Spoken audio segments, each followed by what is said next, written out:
Hi students, here is just a quick recap of all the information you need for your cumulative semester 1 final exam. You should have a study guide. You can use that to follow along and maybe make some extra notes as we go through this information. First part of your test is vocabulary. There's 2 sections of matching vocabulary from each of the units we've covered in class, units 1 and 3. All the definitions on the test come directly from your textbook. Mrs. Dennison has created Quizlets. You can use them. They're linked here in the slideshow. You can also find them on Google Classroom to help you review for the test. After you complete the vocabulary section, you'll tear off those pages and then you can use your textbook on the remaining portions of the test as necessary. The next section is grammar and writing. We'll go through each of these following concepts. The first one is a noun clause. A noun clause is a subordinate clause, meaning a dependent clause that usually begins with that, what, whatever, why, whether, how, and other question words. Its job is to take the place of a noun in a sentence. So in this example, we have what surprised me first was the crowd gathering in the street. What surprised me first is a noun clause. First sentence, what surprised me first, takes the place of the subject of the sentence. Therefore, that is a noun clause. The second sentence, I thought that she was the older sister. That she was the older sister is the direct object in that sentence, so that is the noun clause. Your job in the test will be to highlight the noun clause in each of 5 given sentences. The next section of your test covers prepositional phrases. May I have your attention, please? At this time, please release all bus students. Thank you.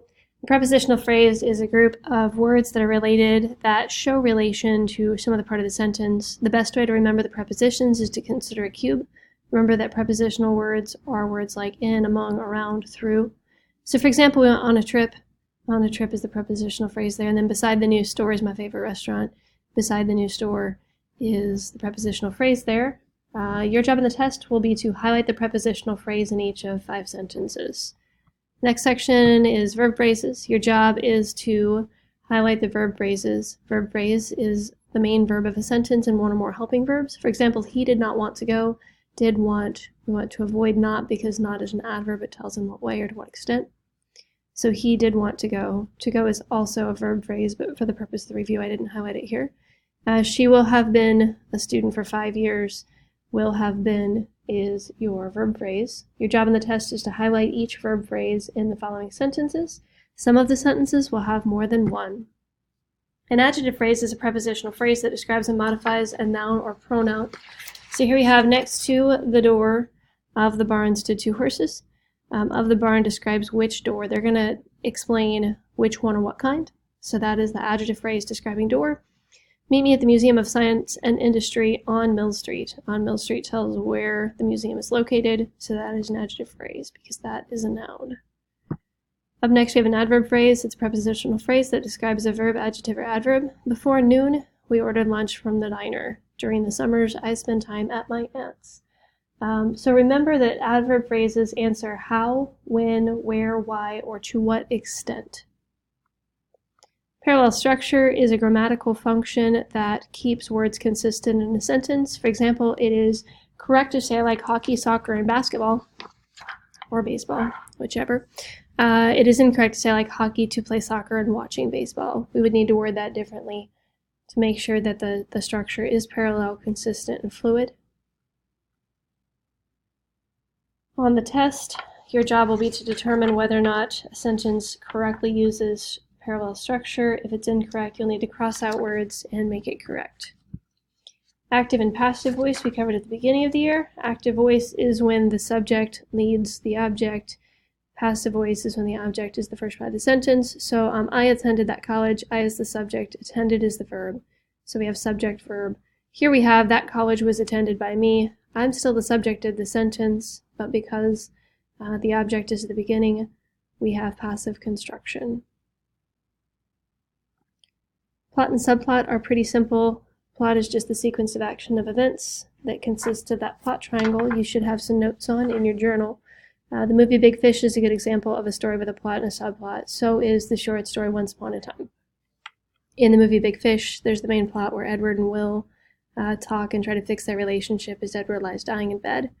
And there's a bunch of side stories there. In Once Upon a Time, we have the main story of the mom and dad and boy and their pet cat living in a house. But there's also the other stories that run parallel to that main structure. That part of the story is where the author is having a hard time sleeping, so she tells herself the story. Finally, claim, counterclaim, and evidence.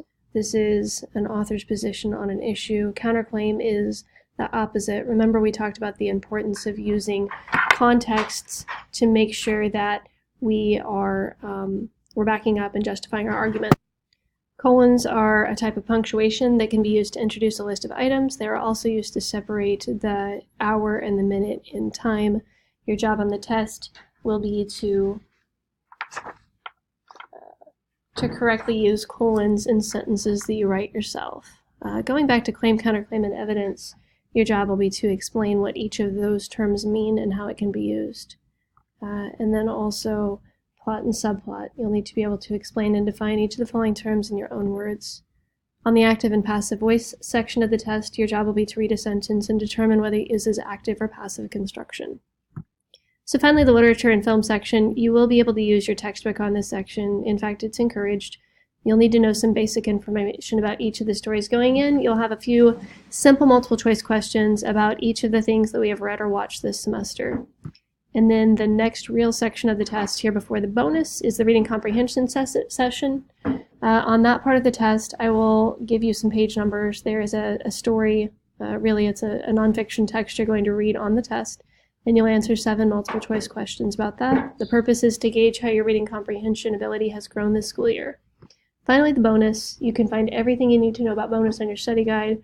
You can earn up to 5 points for each of 5 of the sections you complete. So up to 25 bonus points on your test, which is really something I've not done before. But I'm anxious to see how that works. Make sure that you take this section seriously. Don't skip it. These are easy points. But you do need to explain things completely and be prepared to use complete sentences.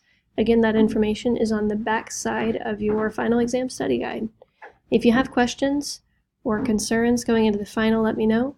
Remember that you can figure out what grade you need to get on the final to get the grade that you want in the course by using the final exam calculator available on Google Classroom. Stop by anytime, shoot me an email if you need anything to prepare. Good luck.